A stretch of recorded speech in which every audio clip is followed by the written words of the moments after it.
जय हिंद दोस्तों, स्वागत है आपका हमारे YouTube channel Allen geography UGC NET JRF में। फ्रेंड, जैसा कि आप जानते हैं, हम लोग 2010 से 2023 तक यूजीसी नेट जीआरएफ में आए हुए प्रश्नों का विश्लेषण कर रहे हैं कि किसी भी यूनिट से और किस टॉपिक से जो है कितने प्रश्न आए हुए हैं और उस टॉपिक को हमें किस डायमेंशन से पढ़ना है। ऐसा नहीं कि हम पूरे टॉपिक को जो है बहुत ही डेप्थ में पढ़ना है या किस टॉपिक को हमें बहुत ही जो है कम डेप्थ में पढ़ना है। कहाँ से जो है आपके जो है एनालिटिकल फॉर्म में जो क्वेश्चन आते हैं, कहाँ से आपके इन्फॉर्मेटिव यानी फैक्चुअल क्वेश्चन आते हैं। तो इन सारी बातों को हम लोग क्या करते हैं जो है पेपर में एनालाइज करते हैं। तो उसी क्रम में आज हम आगे बढ़ेंगे और आज हम बात करने वाले हैं इंडियन ज्योग्राफी की। इंडियन ज्योग्राफी जो है आपके यूजीसी नेट जीआरएफ की सिलेबस में एक अलग रोल प्ले करता है, क्योंकि एवरेज देखा गया है। तो जो आपके इंडियन ज्योग्राफी है, इंडियन ज्योग्राफी से लगभग प्रत्येक वर्ष 12 से 15 क्वेश्चन आपके एग्जाम में आते हैं। तो आप इससे अंदाजा लगा सकते हैं कि जो है इंडियन ज्योग्राफी का इम्पोर्टेंस कितना बढ़ जाता है जब हम बात करते हैं इंडियन ज्योग्राफी यानी भारत के भूगोल की। दूसरी बात, आपको इंडियन ज्योग्राफी कब पढ़नी चाहिए, तो इसको जो आपका यूजीसी का सिलेबस है, होल सिलेबस की बात किया जाए तो होल सिलेबस में अगर बात की जाए कि जो प्रैक्टिकल वाला है, जो आपका ज्योग्राफिकल टेक्निक्स यानी भौगोलिक तकनीकी वाला चैप्टर है, उसको छोड़कर इसके ऊपर जितने भी चैप्टर हैं, जितने भी यूनिट्स हैं, चाहे बात की जाए geomorphology, climatology, oceanography, environmental geography, जो आपका जो है सेटलमेंट ज्योग्राफी है, इकोनॉमिक ज्योग्राफी है, इन सारे यूनिट्स को पढ़ने के बाद यानी यहाँ आपको टेक्निकल ज्योग्राफिकल टेक्निकल को हटा दीजिए, तो इसके ऊपर जितने भी यूनिट्स हैं उन सारे यूनिट्स को पढ़ने के बाद आपको क्या पढ़ना चाहिए, इंडियन ज्योग्राफी पढ़नी चाहिए। उस पर आपको क्या फायदा होगा, क्योंकि बहुत सारे टॉपिक हैं, जैसे अब क्लाइमेट की जो है क्लासिफिकेशन की बात की जाए, सॉइल की बात किया जाए, इन सारे कंसेप्ट को पहले आप समझेंगे और उसी को इंडिया पे अप्लाई कर देंगे तो आपका इंडियन ज्योग्राफी क्या हो जाएगा, कंप्लीट हो जाएगा। क्योंकि इसका जो सिलेबस है थोड़ा सा आप जब देखेंगे तो आपको बहुत ही वास्ट एवं कॉम्प्लेक्स लगेगा। हमने यहाँ पर क्या है कि इसको छोटे छोटे पार्ट्स में डिवाइड किया है और क्लियर किया है कि आपको किस जो है टॉप इस यूनिट में किस टॉपिक में क्या पढ़ना है। ठीक है, तो ये आप अगर ध्यान में रखेंगे तो आपको कम मेहनत क्या करनी पड़ेगी। इसमें जो है जो बताया गया है कि अगर आप ऊपर की जितने भी यूनिट्स हैं उसको अच्छे से कवर किए जाते हैं तो इंडिया आपको आसान लगेगा। अगर आप डायरेक्ट इंडिया पढ़ेंगे तो आपको क्या है प्रॉब्लम आएगी कि इंडिया आपको काफ़ी जटिल लगेगा। और वैसे जानते हैं कि भारत क्या है, विविधताओं का देश है। यहाँ पर डिफरेंट डिफरेंट प्रकार की जो है पीपल्स रहते हैं, डिफरेंट रिलीजन के लोग रहते हैं। ठीक है, तो वैसे ही बहुत सारी डाइवर्सिटी है, तो आपको थोड़ा सा क्या है कॉम्प्लेक्सिटी महसूस होगी यदि आप लोग क्या करते हैं इन सारे यूनिट्स को पढ़ने के पहले ही अगर आप इंडियन ज्योग्राफी स्टार्ट करते हैं। तो चलिए हम लोग बिना किसी देर के आज अपने एनालिसिस को स्टार्ट करते हैं। जैसे कि यहाँ पर मेंशन है paper analysis of Indian geography 2010 से 2023। ठीक है, तो इतने टॉपिक्स जो यहाँ पर बताए गए हैं आपको, यहाँ पर जो है फिजियोग्राफी रीजन से लेकर रेसेस क्लासिफिकेशन तक, इतने ही टॉपिक आपको इंडियन ज्योग्राफी में अच्छे से कवर करना है। और यदि आप इतना टॉपिक कवर करके जाते हैं तो इंडियन ज्योग्राफी से आए हुए जितने भी क्वेश्चन हैं उसको आप एग्जाम में क्या कर पाएंगे, अच्छे से अटेम्प्ट कर पाएंगे। ठीक है, तो इतना ही टॉपिक आपको पढ़ना है। हिंदी मीडियम वाले जो कुछ बच्चों का कमेंट आया था कि सर इसको हिंदी में बनाया जाए, तो हम आपसे जो है जो ये विनम्र निवेदन ये है कि अभी हम हिंदी टाइपिंग सीख रहे हैं तो हिंदी को टाइप करने में थोड़ा सा प्रॉब्लम होती है। तो बाकी जो है इसमें जो भी आपको इंग्लिश लिखा गया उसकी हिंदी बताई जाती है, तो आप लोग इतना मेहनत कीजिए कि उस टॉपिक को हिंदी में अपने जो है पेन और पेपर लेकर बैठिए और उसको क्या कीजिए, नोट कीजिए। ठीक है, क्योंकि जब तक आप नोट नहीं करेंगे तो बस ऐसे हम फिजियोग्राफी रीजन बता के चले गए, आप सुन लिए, तो ऐसे काम नहीं होने वाला। जब आप पढ़ने बैठेंगे तो पुनः आपको एक बार प्रॉब्लम स्टार्ट हो जाएगी कि इसमें हमें सर ने क्या बताया था और हमें क्या पढ़ना चाहिए। तो पेपर और पेन पे लेकर बैठिए और उसको नोट कीजिए कि हमें फिजियो जो टॉपिक बताया जा रहा है, कौन कौन से टॉपिक बताया गया और विद इन टॉपिक के अंदर भी आपको क्या बताया गया है कि ये पढ़ना है और क्या छोड़ना है। तो पहला टॉपिक हम स्टार्ट करेंगे जो है आपका मेजर टॉपिक है फिजियोग्राफिक रीजन यानी भू आकृतिक प्रदेश। ठीक है, यहाँ देख सकते हैं आप लगभग 30 क्वेश्चन आपके एग्जाम में पूछे जा चुके हैं अभी तक।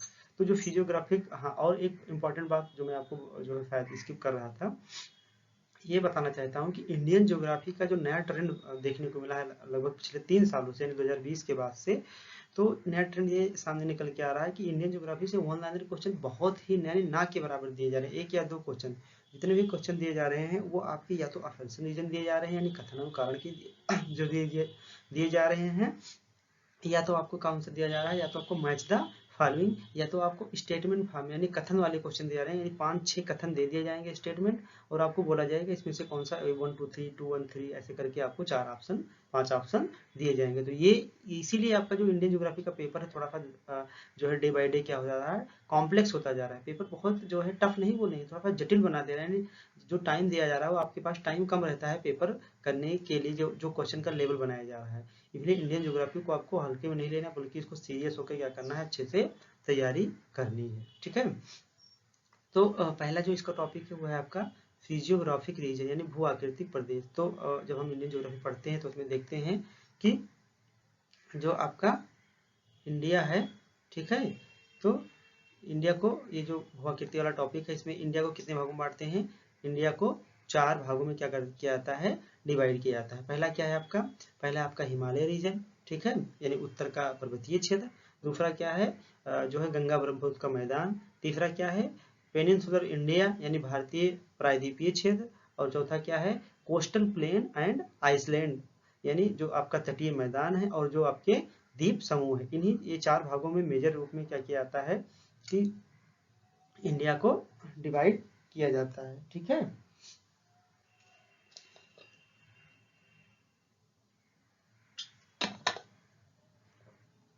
आगे देखिए, तो इसमें जो सबसे पहला आपका है जो मेजर है वो है आपका हिमालय क्षेत्र। ठीक है, अब हिमालय क्षेत्र जो यानी जो पर्वतीय प्रदेश है उसमें आपको क्या पढ़ना है, तो सबसे पहले जो हिमालय है उसकी जितनी भी जो है रेंजेज है, तो पहले हिमालय को हम 3 प्रमुख मेजर रेंज में डिवाइड करते हैं। एक आपका हो गया ट्रांस हिमालय, एक हो गया आपका ग्रेट हिमालय, एक हो गया आपका मिडिल या लघु हिमालय, और एक हो गया शिवालिक या वाय हिमालय। ठीक है, तो इसका नॉर्थ से साउथ आपको क्या याद रखना है, सीक्वेंस यानी ऑर्डर यानी क्रम याद रखना है। पहले जो है trans Himalaya, great Himalaya, middle Himalaya, ठीक है, मिडिल हिमालय को लघु हिमालय भी बोलते हैं यानी मध्य हिमालय को, और शिवालिक या वाय हिमालय इसको बोला जाता है। 4 प्रमुख श्रेणियां हैं आपके हिमालय की। ठीक है, और ये जो ट्रांस हिमालय की बात किया जा रहा है, अगर आप लोग थोड़ा सा जान लीजिए कि हिमालय की उत्पत्ति कैसे हुई थी, तो हिमालय की उत्पत्ति जो कैसे हुई थी, जो नॉर्थ में आपका यूरेशियन प्लेट है और साउथ में जो आपका प्रायद्वीपीय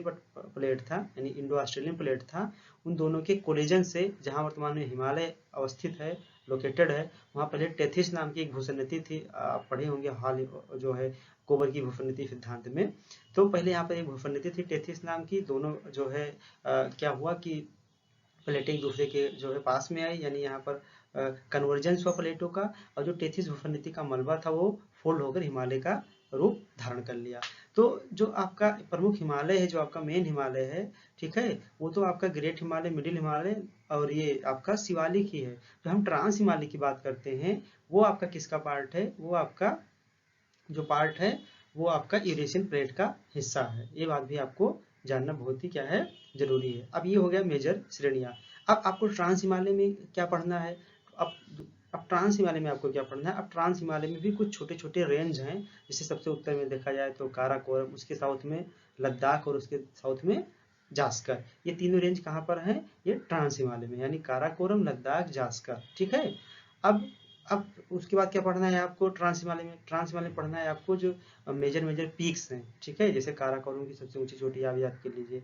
ऐसे ही क्या करना है कि हिमालय क्षेत्र में जितने भी जो मेजर मेजर श्रेणियां हैं उसमें जो मेजर मेजर पीक्स हैं वो आपको क्या होने चाहिए, याद होने चाहिए। उसके बाद ट्रांस हिमालय में आपको पढ़ना है कुछ मेजर ग्लेशियर के नाम पढ़ने हैं कि ये कौन कौन से बड़े हैं, कौन से छोटे हैं, कौन कौन से ग्लेशियर हैं। जैसे आप ट्रांस हिमालय में बात किया जाए, ठीक है, तो जो आपका सियाचिन ग्लेशियर है, वियाफो है, हिस्पर है, बटूरा है, ठीक है, वाल्टूरा। तो ये सारे ग्लेशियर के नाम आपको क्या होने चाहिए, मेजर मेजर पता होना चाहिए कि कौन कौन से ग्लेशियर यहाँ पे हैं, मेजर पीक्स पते होने चाहिए। और मैंने जो आपको रेंज बताई उसका आपको सीक्वेंस ऑर्डर याद होना चाहिए। दोबारा अब हम बात करेंगे ग्रेट हिमालय की। तो ग्रेट हिमालय इसका जो है एक्सटेंशन कहाँ से कहाँ तक है, विस्तार कहाँ से कहाँ तक है, इसमें जो मेजर मेजर पीक्स हैं उसका आपको ऑर्डर याद रखना है। ईस्टर्न से वेस्टर्न या वेस्टर्न से ईस्टर्न पूछ सकता है। जैसे आपका जो है केटू गार्डविन ऑस्टिन है, मकालू है नेपाल में, ठीक है, और माउंट एवरेस्ट है आपका, नंदा देवी है उत्तराखंड में। तो ये सब किसके पार्ट्स हैं, ये सब आपके ग्रेट हिमालय के पार्ट्स हैं। तो ग्रेट हिमालय के जो मेजर मेजर पीक्स हैं उसमें आपको ईस्टर्न से वेस्टर्न से या वेस्टर्न से ईस्टर्न 5-6 चोटी दे दिया जाएगा और आपको ऑर्डर सेट करने को बोल दिया जाएगा। तो ये आपको ग्रेट हिमालय में क्या करना है, याद रखना है। साथ ही साथ ग्रेट हिमालय में भी कुछ ग्लेशियर हैं, जैसे गंगोत्री ग्लेशियर हो गया, यमुनोत्री ग्लेशियर हो गया, उत्तराखंड में कुछ हैं, ठीक है, सिक्किम में है, जेमू ग्लेशियर है, और ये जितने ग्लेशियर हैं ग्रेट हिमालय में वो आपको क्या होने चाहिए, याद होने चाहिए। उसी क्रम में आपको क्या याद होने चाहिए, जो आपका मिडिल या लघु हिमालय, इसके कुछ रीजनल नेम है, जैसे जम्मू कश्मीर में इसको हम पीर पंजाल श्रेणी बोलते हैं, उसके बाद हिमाचल प्रदेश में इसको धौलाधार श्रेणी बोलते हैं, आप चले जाएंगे नेपाल में इसको महाभारत श्रेणी के नाम से जानते हैं। तो ये जो रीजनल नाम है, क्षेत्रीय यानी लोकल नाम है, ये भी आपको क्या होने चाहिए, पता होने चाहिए। अब जब इसका एक सीक्वेंस देखेंगे, जो अभी हमको जो है ट्रांस हिमालय बताए थे, तो एक क्वेश्चन पूछता है 4 श्रेणियों के नाम देता है और पूछता है उत्तर से दक्षिण इसको लगाइए। तो इसका जो क्रम होता है, पहले काराकोरम आएगा, उसके बाद लद्दाख का, फिर उसके बाद जास्कर, और उसके बाद क्या आ जाएगा, पीर पंजाल आ जाएगा। ठीक है, ये चारों आपको हमेशा याद रखना है। और उसी प्रकार से ट्रांस हिमालय भी आपको याद रखना है, यानी जो शिवालिक या वाह हिमालय है उसको भी याद रखना है कि इसमें कौन कौन सी मेजर पीक्स हैं। अगर कोई मेजर पीक्स है तो याद कीजिए, नहीं तो इसको क्या कीजिए, स्किप कर सकते हैं। आपको जो मेजर पीक्स याद करने की जरूरत है वह आपका है ट्रांस हिमालय की और ग्रेट हिमालय की। ठीक है, तो ये इतने पार्ट्स हो गए आपके हिमालय से जो बनने वाले क्या हैं, क्वेश्चन है। इसके अतिरिक्त आपका जो अगला क्वेश्चन हिमालय रीजन से पूछा जाएगा, वो पूछा जाएगा आपका जो है मेजर मेजर जो पासेस हैं, यानी जो दर्रे हैं। ठीक है, जैसे बुर्जिल्ला पास हो गया, जो है पीर पंजाल, सॉरी बुर्जिल्ला पास हो गया, ठीक है, और लानकला पास है, लद्दाख में है। इसी प्रकार से देखेंगे माना दर्रा, नीति दर्रा, ठीक है, नाथुल्ला दर्रा सिक्किम में है, बोमडिल्ला दर्रा अरुणाचल प्रदेश में, यांगफू दर्रा अरुणाचल प्रदेश। यानी जितने भी पासेस हैं हिमालय रीजन के स्टेट में, चाहे वो बात किया जाए हिमाचल प्रदेश के जो है लाहौल स्पीति की बात किया जाए, ठीक है, या जम्मू कश्मीर या लद्दाख की बात किया जाए, या बात किया जाए आपका जो है उत्तराखंड की, या बात किया जाए आपका इधर ईस्टर्न जो आपके नॉर्थ ईस्ट में जो स्टेट है, चाहे बात किया जाए आपका जो है अरुणाचल प्रदेश की बात किया जाए, आसाम की बात किया जाए, या नागालैंड, मणिपुर, मिजोरम, मेघालय की बात की जाए, इन सारे स्टेट में जितने भी पासेस हैं मेजर मेजर, वो आपको क्या होने चाहिए, याद होने चाहिए। वैसे भी इस पर हम एक वीडियो जल्द ही आपको बनाने वाले हैं, आपके लिए लाएंगे कि इंडिया की जो मेजर मेजर पास है। आप देखेंगे कि जो है लास्ट ईयर जो क्वेश्चन पूछा गया है कि आपको मैप दे दिया गया, उसमें पूछ लिया गया कि कौन कौन सा जो है क्या है पास किस नंबर पे आता है। तो लोकेशन भी आपको एक मेजर पता होने चाहिए कि कौन कौन से पास हैं, और दो पास किसको कनेक्ट करते हैं, क्योंकि पास का मतलब क्या होता है, जो दो स्थानों को पर्वतीय क्षेत्र में क्या करता है, कनेक्ट करता है। तो ये भी आपको क्या करना है, याद रखना। एक डायमेंशन आपका एक आयाम ये हो गया। अगला आयाम जो याद रखना है, जब आप हिमालय को देखेंगे तो वहां पर बहुत सारे फॉल्ट हैं, यानी गैप हैं, दरार है, जिसके कारण लगातार वहां पे क्या आते रहते हैं, भूकंप आते रहते हैं। ठीक है, क्योंकि जब ये यूरेशियन प्लेट और इसका जो है क्या हुआ था, आपस में कोलिजन हुआ था, यानी अगर देखा जाए तो इधर से क्या आई थी, इधर से आई थी आपकी यूरेशियन प्लेट, इधर से गया था इंडियन प्लेट। ठीक है, तो ये जो दोनों प्लेटें हैं और इसी के बीच में क्या था, यहाँ पर टेथिस सी था। तो जब ये दोनों आपस में टक्कर हुआ इन दोनों का, तो बहुत सारे जो हिमालय बना इसमें बहुत सारे फॉल्ट ऐसे बन गए। ठीक है, जो भी फॉल्ट बने 3-4, उनका नाम आपको क्या करना है, याद रखना है। मैच द फॉलोइंग में, या नॉर्थ से साउथ तक इसको क्या करना है, आपको अरेंज करने के लिए पूछा जा सकता है। तो पहला फॉल्ट है, ध्यान से इसको सुनकर आप लोग नोट कीजिए। पहले का नाम है इंडो सांगपो सचर जोन। ठीक है, क्या नाम है, इंडो सांगपो सचर जोन। ये किसके किसके बीच में है, ये ट्रांस हिमालय और ग्रेट हिमालय के बीच में है। दूसरा फॉल्ट है आपका MCT, यानी मेन सेंट्रल थ्रस्ट। ये हिंदी में भी ऐसे याद करना है, इंग्लिश में भी। MCT किसके बीच में है, तो ग्रेट हिमालय और मिडिल हिमालय के बीच में है। ठीक है, MCT के बाद क्या है, MBT, मेन बाउंड्री थ्रस्ट। ठीक, अब मेन बाउंड्री थ्रस्ट किसके बीच में है, ये आपका है जो है मिडिल हिमालय और शिवालिक या वाह हिमालय के बीच में। ठीक है, उसके बाद क्या है, एक HFF, हिमालय फ्रंट फॉल्ट।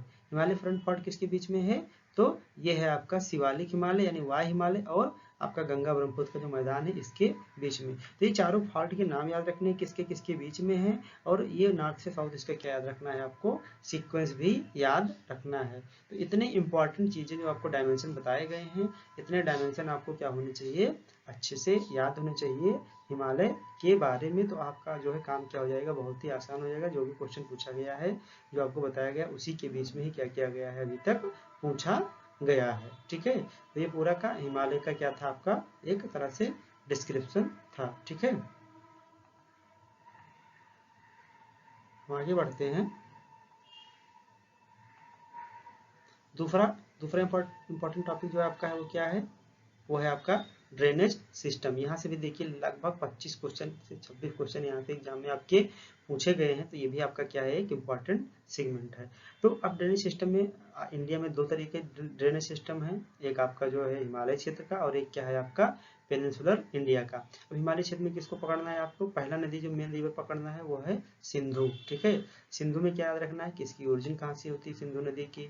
उसके बाद इसकी सहायक नदियाँ जो सिंधु के बाद झेलम, चिनाब, रावी, सतलज, ब्यास, ये जो भी नदियाँ यहाँ पर मिलती हैं इसमें आके, इसको भी आपको क्या करना है याद रखना है। उसके बाद दूसरी प्रमुख नदी याद रखना है ब्रह्मपुत्रा की। ठीक है, तो ब्रह्मपुत्र की ओरिजिन कहाँ से होती है, ये कहाँ से निकल किस किस स्टेट से होकर गुजरती है। ठीक है, उसके बाद इसकी जो सहायक नदियाँ हैं जैसे कपली है, ठीक है, धनेश्वरी है, कामेंग है, जितने भी इसकी जो है ट्रिब्यूटरी हैं वो भी आपको क्या करना है याद रखना है। उसके बाद में ये हो गया आपका दो, ये हो गई मेजर रिवर। तीसरी जो मेजर रिवर है वो आपकी है गंगा। गंगा कहाँ से निकलती है, कितने राज्यों से होकर ये बहकर जो है आपकी जो है वाटर डिस्चार्ज करती है बे ऑफ बंगाल में। इसकी सहायक जो प्रमुख नदियाँ हैं इसके जो है जैसे माने दाहिने साइड में बाएं साइड में देखा जाए तो रामगंगा है, ठीक है, घाघरा है, गंडक है, कोसी है, ऐसे ऐसे लास्ट में कौन सी है महानंदा है। और इसके बाएं साइड में दाहिने साइड में देखेंगे तो कौन सा है आपके जो है यमुना है और सोन नदी है। इस पे यमुना की कौन कौन सी सहायक है, चंबल, सिंध, बेतवा, केन। ठीक है, उसके बाद में तो ये जो मेजर मेजर रिवर आपको बताई जा रही है इसकी जो सहायक है, जैसे आपकी सोन नदी है, सोन की जो है उत्तरी कोयल है, और शंख है एक सहायक नदी है। तो ये जितने भी रिवर हैं, ठीक है, वो आपको क्या होने चाहिए याद होने चाहिए, और ट्रिब्यूटरी भी याद रख होनी चाहिए, क्योंकि एग्जाम में आपसे छोटी छोटी ट्रिब्यूटरी आजकल क्या की जाती है पूछी जा रही है। तो इसको आपको क्या करना है कि अच्छे से रिवर में पढ़ना है। ये हो गया आपका एक एस्पेक्ट रिवर से। ठीक है, अगला एस्पेक्ट क्या है,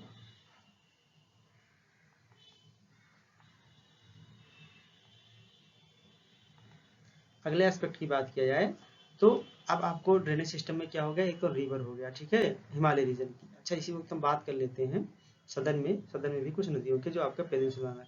हिमालय रीजन में जो रिवर हैं वो सारे के सारे ग्लेशियर से निकलती हैं, इसलिए वो 12 मासी क्या होती है, यानी हर महीने वहाँ पे आपको जल मिलता रहेगा, कभी कम कभी ज़्यादा। लेकिन जब आप पेनिनसुलर इंडिया में आएंगे तो यहाँ पर क्या आपको देखने को मिलेगा कि यहाँ की नदियाँ मौसमी होती हैं। क्यों, क्योंकि यहाँ पे जो है कोई ग्लेशियर से तो निकलती नहीं है, तो जब बारिश होता है तो पानी एक्युमुलेट होता है और उसी से वो कभी कम कभी ज़्यादा जो है 6-7 महीने प्रवाहित होती है। बाकी टाइम जो है इन नदियों में वाटर बहुत कम हो जाता है। ठीक है, एक बहुत बड़ा अंतर है आपका नॉर्थ और साउथ के रिवर में। तो यहाँ की प्रमुख नदियाँ कौन कौन सी हैं, जैसे यहाँ की प्रमुख नदी है आपकी ब्रह्माणी है, ठीक है, गोदावरी है, सॉरी महानदी है, गोदावरी है, कृष्णा है, पेन्नारू है, कावेरी है, बैगई है। ये इतनी नदी हो गई आपकी ईस्टर्न घाट में। वेस्टर्न घाट में बात की जाए तो यहाँ से नर्मदा निकलेगी, ताप्ती निकलेगी, ठीक है, भरतपूजा एक नदी है वो निकलती है।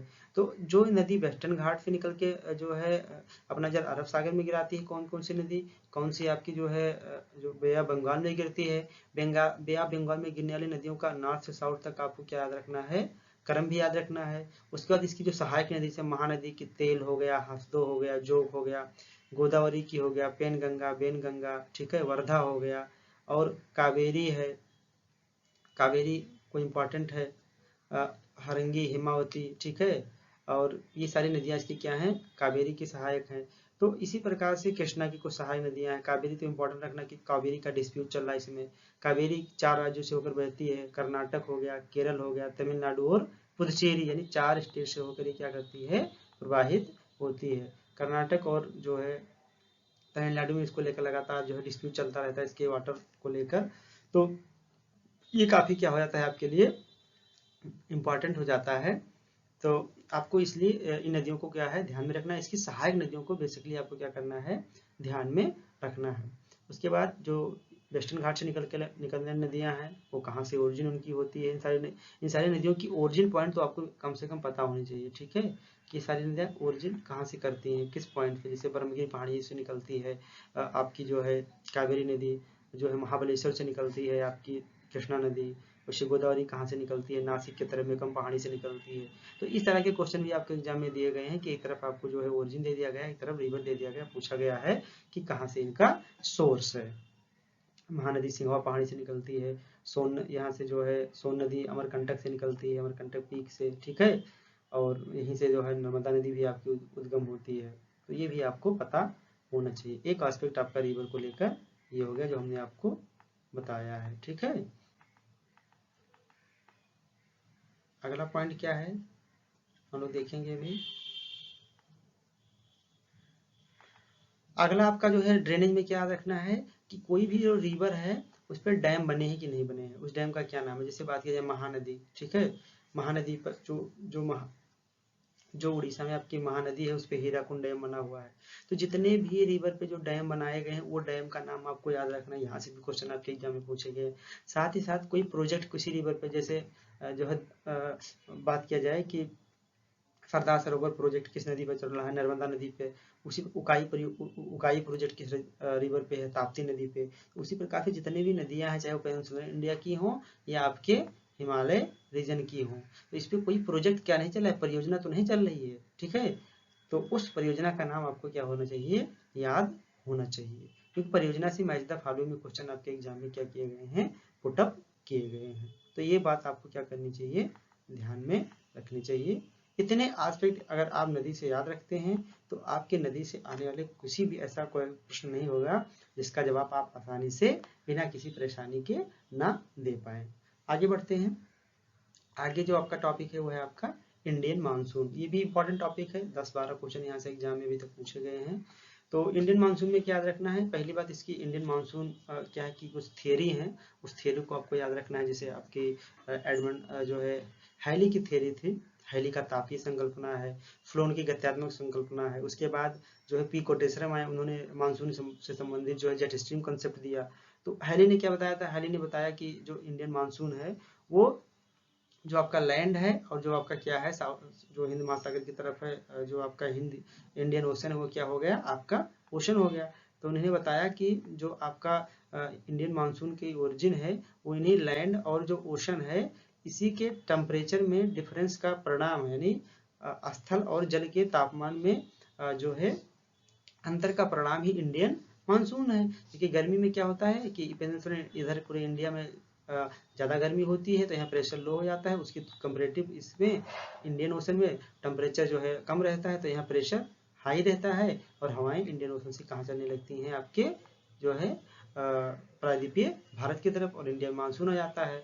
फिर बाद में इनकी थियरी को जो है काफ़ी आलोचना हुई कि अगर ऐसी बात है तो हर साल सूरज नॉर्थ और साउथ शिफ्ट होता है तो इंडिया में मानसून हर साल क्यों बराबर नहीं आता, कभी कम कभी ज़्यादा, कभी पहले आ जाता है 1 जून से भी, कभी 1 जून के बाद आता है। तो और अदर फैक्टर भी, यानी इंडियन मानसून के लिए अदर फैक्टर भी कार्यरत हैं, न केवल इंडियन मानसून स्थल और जल के तापमान में अंतर का परिणाम है। तो एक विद्वान आए फ्लोन, उन्होंने जो है गत्यात्मक सिद्धांत दिया और उसमें उन्होंने आईटीसी जेड को महत्व दिया। उसके बाद आईटीसी जेड के बाद भी एक अलग विद्वान आए पी कोटेश्वरम, उन्होंने क्या दिया, मोनेक्स एक्सपीडिशन हुआ हमारे यहाँ, मोनेक्स जो है एक उपग्रह छोड़ा गया और बाद में पता चला कि हमारे यहाँ जो इंडियन मानसून को जो सबसे मेन रोल प्ले कर रहा है वो आपका कौन सा है, तिब्बत सबसे ज़्यादा रोल प्ले कर रहा है, जो आपका तिब्बत का पठार है। तिब्बत की पठार में हीटिंग ज़्यादा होती है क्योंकि काफ़ी ऊंचा है और यहाँ से हवाएं गर्म होकर ऊपर उठती हैं और बन जाती हैं जेट, ठीक है, क्या बन जाती हैं, जेट बन जाती हैं। ये कौन सी जेट है, ये बन जाती हैं पूर्वा जेट बन जाती हैं, ठीक है, स्टर्ली जेट बन जाती हैं। और भी यही हवाएं कहाँ उतरती हैं, ये आपका जो है मान लीजिए पेनिनसुलर इंडिया हो गया, यहाँ पर हो गया तिब्बत, हवाएं उठी, ठीक है, जेट बनी और जेट हवाएं ऐसे आती हैं, यह कहाँ उतर जाती हैं, इंडियन ओशन में। और जब यहाँ हवाएं उतरती हैं तो यहाँ प्रेशर क्या हो जाता है, ऑटोमेटिक हाई प्रेशर हो जाता है। तो यहाँ पे जो हवाएं यहाँ को जाने को तैयार होती हैं उसको और ये तेज कर देता है। यानी इंडियन मानसून की ओरिजिन में क्या है, इसकी बहुत महत्वपूर्ण भूमिका होती है आपके तिब्बत की, ठीक है। तो पूर्वा जेट स्ट्रीम का संबंध किससे है, इंडियन मानसून से है और किसी से नहीं है, ये भी आपको ध्यान रखना है। और पूर्वा जेट स्ट्रीम एक लोकल जेट स्ट्रीम है जो केवल कहाँ पाई जाती है, इंडियन सब कॉन्टिनेंट एरिया में पाई जाती है, ये भी आपको ध्यान में रखना है। ठीक है, तो ये थ्योरी आपको क्या करनी है, अच्छे से पता होनी चाहिए कि इंडियन मानसून को कौन कौन से फैक्टर प्रभावित करते हैं। उसके बाद इसका मैकेनिज्म क्या है कि ये यहाँ पर शीत ऋतु और ग्रीष्म ऋतु का मैकेनिज्म चलता है।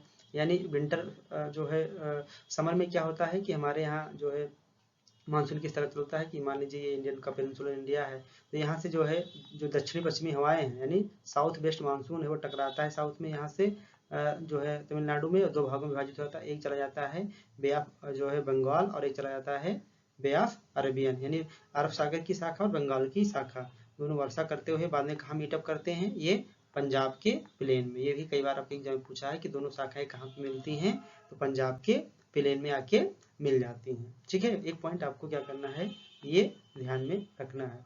उसके बाद कुछ डेट्स वगैरह याद रखना है कि कभी उनकी ओरिजिन मानी जाती है, कभी ये लौटते हैं। फिर क्या होता है कि सर्दियों में क्या होता है कि यही पैटर्न बदल जाता है, ये उत्तरी पूर्वी यानी नॉर्थ ईस्ट हवाएं चलने लगती हैं, क्योंकि प्रेशर यहाँ क्या हो जाता है, यहाँ पर लो हो जाता है जो इंडियन ओशन में, और यहाँ पर प्रेशर क्या हो जाता है, हाई हो जाता है। ठीक है, इसको हम लोग पढ़ेंगे इंडियन जो है ज्योग्राफी जब, तो अच्छे से पढ़ेंगे।